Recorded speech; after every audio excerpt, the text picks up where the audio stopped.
What's going on, everybody? It is your boy QuestX coming back at you once again. Shout out to Ticket TV. Shout out to the entire LDBC, the Lions Den basketball community. And, I didn't want to... Initially, when this story dropped, and shout out to Ticket TV because I've heard everything I need to hear. I don't need to go to any mainstream media outlets for this information. Ticket TV is spot on. I'm going to leave links in the descriptions so you guys can subscribe both to his basketball channel and his primary channel. Dwight Howard, man. First off, we've had, early on this year, we had the story about LiAngelo Ball getting caught up with a professional tranny. I don't know. There's so many different... right now, man, I'm just... Listen, I'm from a different era, okay? You either were gay or you were straight. Now, you could be into trees, cars, inanimate objects, all types of shit, okay? There's just too much classifications to keep up with right about now. So, but apparently, Dwight Howard is into some sick shit. And he got caught up on Instagram by a dude who basically just let all his business out there in the air. And what my thoughts on it is that this is the sad state of affairs that we as black men have found ourselves in, man. Not all of us, and I had wrote a comment on Ticket's channel, and I said, man, I was like, what is going on with all our soldiers nowadays? It's like all these guys, these brothers are coming into the league or been in the league, and you got Richard Sherman getting caught up with the same tranny that was messing with LiAngelo. You got Dwight Howard going to transsexual parties. Okay, the dude has an audio clip of Dwight Howard like sexually explicitly telling, well, not telling. Dwight Howard's not telling it, but the man is sitting up there saying, didn't you ask me to do this? Didn't you ask me for that?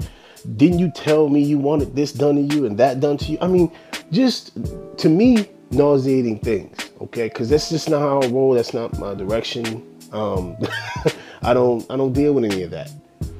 And I just cannot, in all honesty, I can't sit here and say that it doesn't make me wonder about why he didn't get along with his teammates in LA. Okay? And I get it. I know some people are going to sit there and say, well, he didn't get along with his teammates in LA because it just didn't work out for him, right? Well, let's look at Dwight Howard's career. Dwight Howard has had a pretty strange career. I think every place Dwight Howard he's ever gone to, there's been some issues. Whether it's not getting along with his teammates, and now we got to start asking ourselves a whole bunch of other questions, okay? Why wasn't he getting along with his other teammates? Perhaps could it be that, and I said this on Ticket TV's channel, I said, this could be a prime example why Kobe and the rest of the Lakers did not get along with him. Okay, and why it was such a thing, an event of where it didn't work out,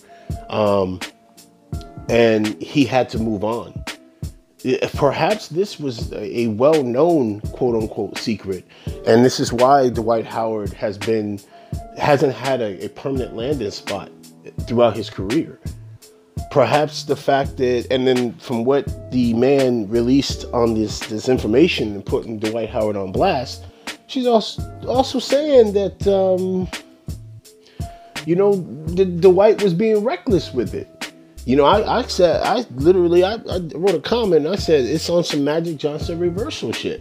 And then the dude who put him on blast said that, yeah, that's the main concern he had was the fact that Dwight was out here raw dogging stuff with God knows what. Okay, and so we have to start... I think this situation, I'm in agreement with a lot of people who were in the chat who said they think he should just go ahead and retire. His career is done. His career is done. Okay? To me, this This sounds like self-destruction. He literally. There's no way you can. No one of sane mind would go about this and to do this.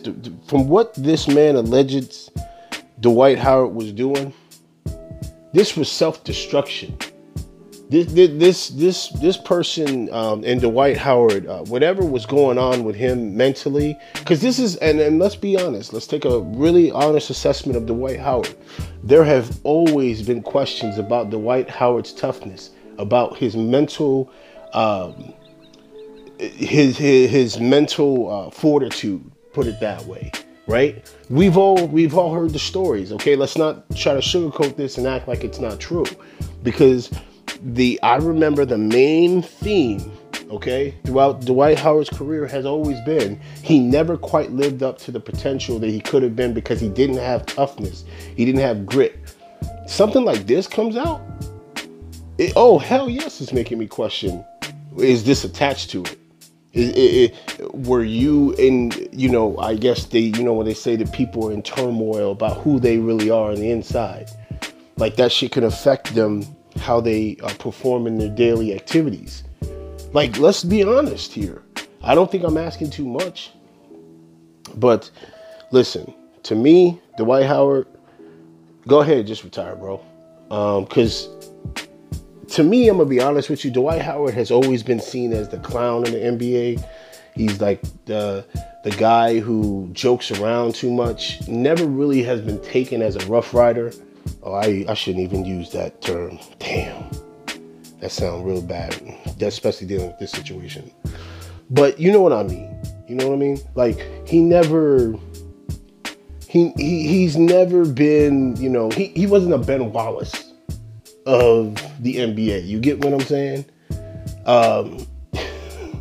It's sad, man. It's sad. It's sad. Just self-destruction, man. Self-destruction. That's what I call this whole entire situation. Dwight Howard ain't got nobody to blame but himself. I still think with Richard Sherman and LiAngelo Ball with that other tranny out there is true. I mean, these brothers are sick, man. Just sick.